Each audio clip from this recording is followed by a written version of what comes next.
Notice that ornamentation?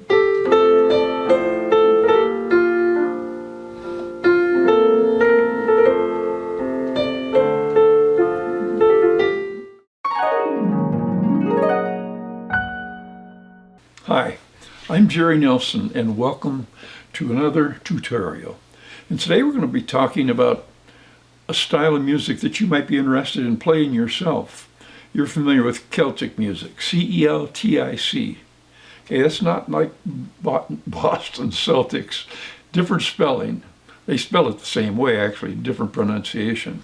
But we're going to teach you a few things about how to play in Celtic style. That's Irish style. Now, Irish people, they're familiar with ballads as well, like O Danny Boy.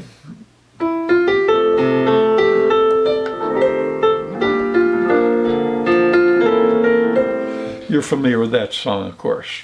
It's very popular. It's probably the most famous of all of the Irish tunes, especially when it comes to ballad. But the other style is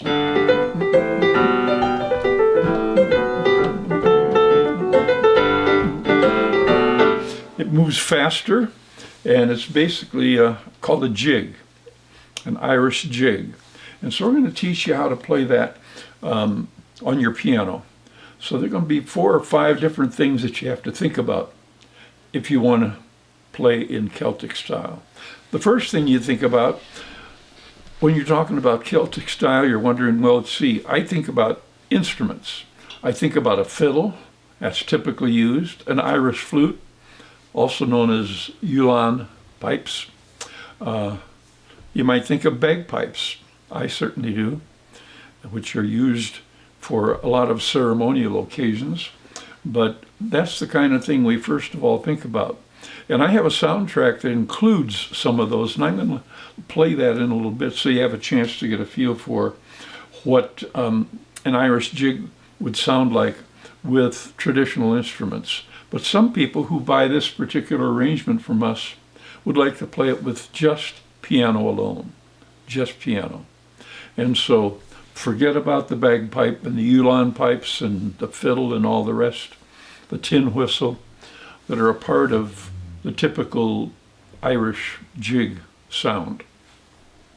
So looking beyond that, what is there about Celtic music that you think about when you think Celtic? Well, one thing is, and you just got a feel of it in what I played, and that is compound meters. And I'm talking about time signatures. Most of you who are seeing this particular tutorial, you're familiar with compound meters. But in case you're not, compound meter is a meter that's built on 3 notes per beat. Most music that we're familiar with has just 2 notes per beat.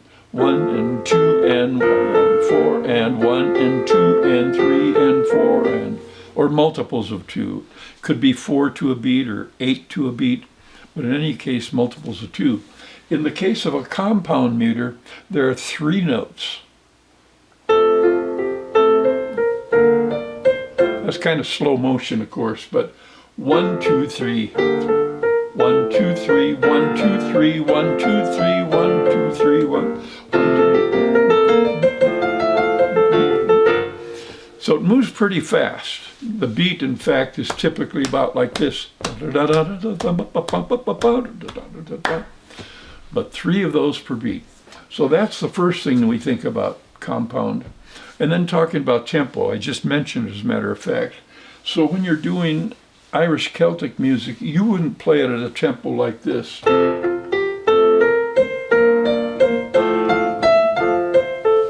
It's got to move or it won't be Celtic at all.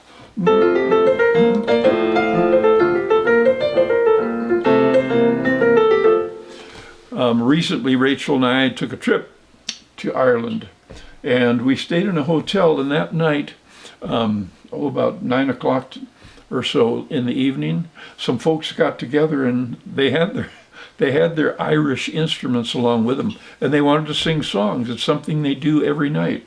So we got very acquainted with their style. They didn't have a bagpipe, however. And what is there about a bagpipe? If you play the bagpipe, you either are playing a drone, which is two notes that just get repeated.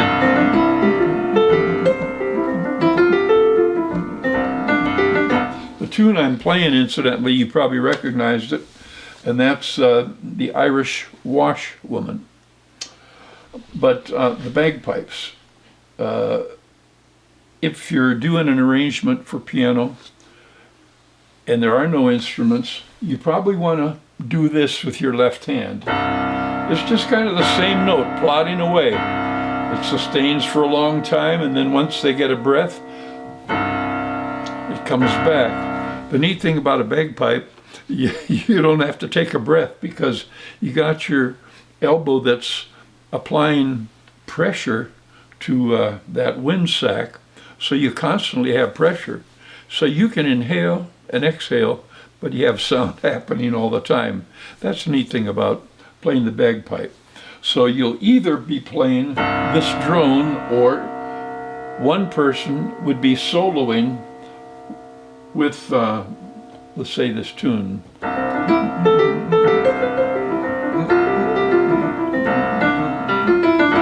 Is that beginning to sound a little bit more Celtic? A little bit more Irish? I think so. There's one thing also that kind of gives it away, and that is one note in the scale. And as soon as you hear that note, you say, oh, that's Celtic. I like that. And our typical scale in the key of C, I'll stay on the white notes for now, but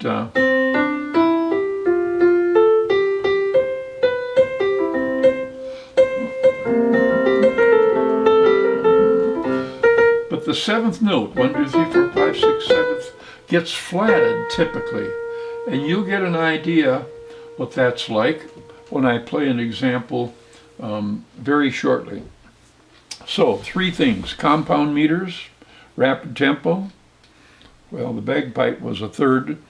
And the 4th thing we look for is that 7th note of the scale.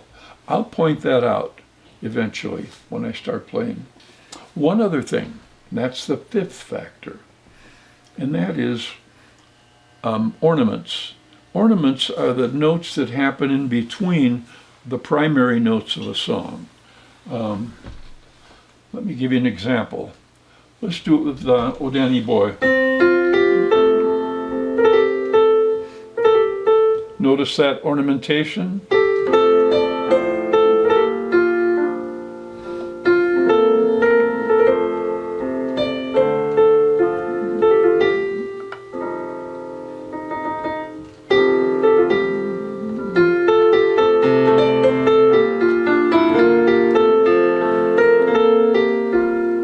Instead of that, we do.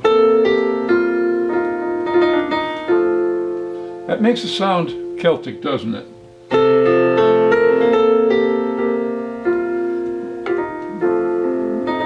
That note makes it sound Irish.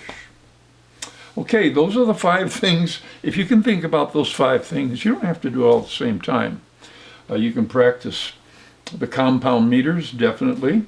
And you can put that drone in there every once in a while to let folks know you're playing Celtic music. But that's an example.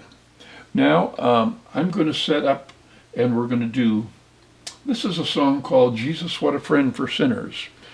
In the hymnal, it would be done probably in 4/4. It's a duplet meter instead of a triplet meter.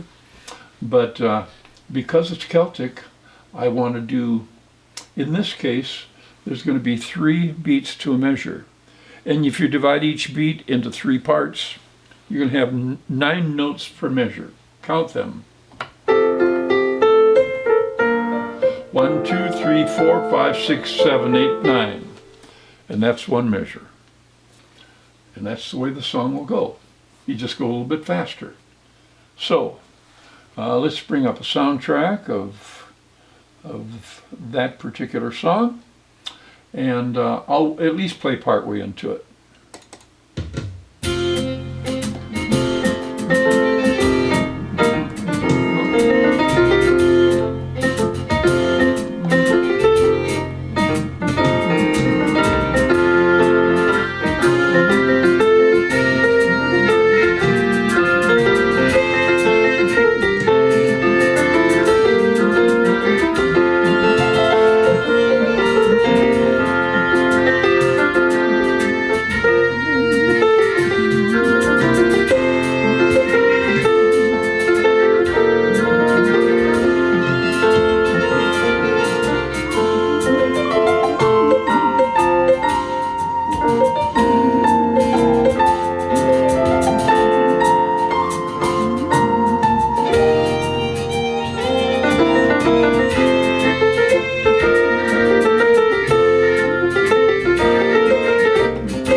Well, that gives you an idea. I'm going to move a little bit farther ahead on this song. Notice the Irish fiddle. It's really a violin, but it becomes a fiddle because of the style they're playing. So they call it a fiddle. And there's the Ulan pipe.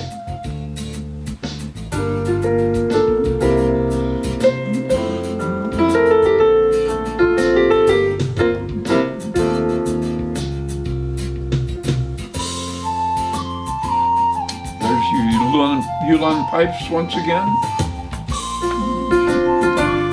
We have a key change coming up, I think.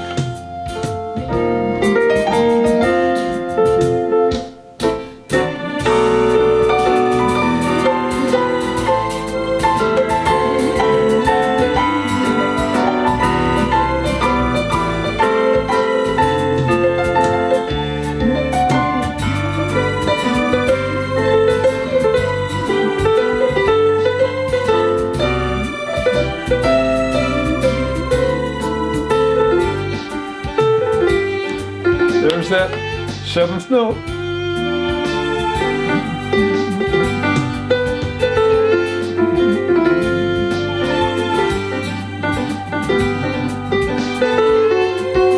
Did you notice when I play that note, all of a sudden it's not Celtic.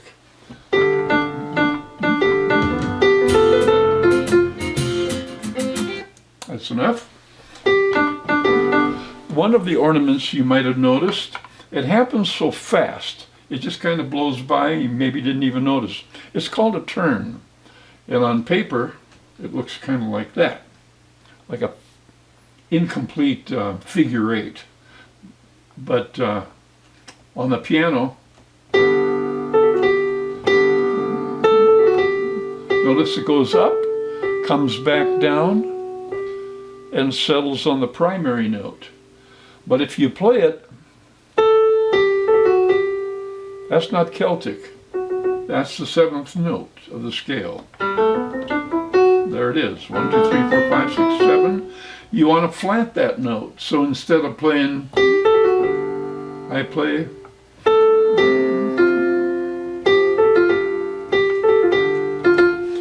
I think you can tell. That's what makes it sound very Celtic. Well, that's about it. If you want to practice that, as a matter of fact, that particular arrangement we have, you can find it on our website. That's where you find all of our the songs that you might be interested. But on the website you can also order, if you're interested, it can be played with the accompaniment track. So you can order both of them if you want to give it a really Irish flavor, because then you're hearing those instruments that we talked about. Well, that's it for Celtic Style.